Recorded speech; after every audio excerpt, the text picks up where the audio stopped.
काल अमित भाऊंना मी विनंती केली होती की मला राज ठाकरे साहेबांना भेटायचंय, त्यांची मला वेळ मिळू शकते का.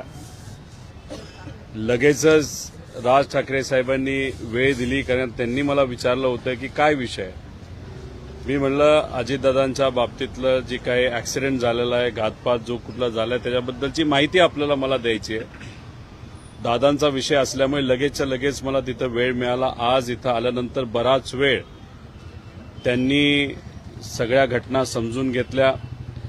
जी काय माहिती मी घेऊन गेलो होतो ती पूर्ण माहिती त्यांनी समजून घेतली, आणि ती माहिती समजून घेतल्यानंतर बोलत असताना त्यांनी सांगितलं की महत्वाचा विषय आणि सगळ्यात महत्वाचा प्रश्न एवढाच आहे की FIR पोलिसांनी का नाही घेतला.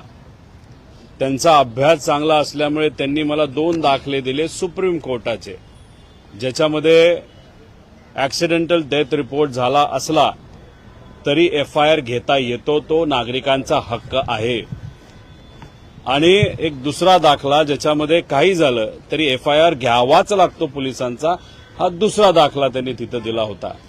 त्यामुळे त्यांनी एकच प्रश्न केला की या महाराष्ट्रामध्ये एका व्यक्तीचा, एका मोठ्या नेत्याचा, महाराष्ट्राच्या देशाचा नागरिकाचा जर FIRच होत नसेल तर ही अतिशय दुर्दैवी गोष्ट आहे.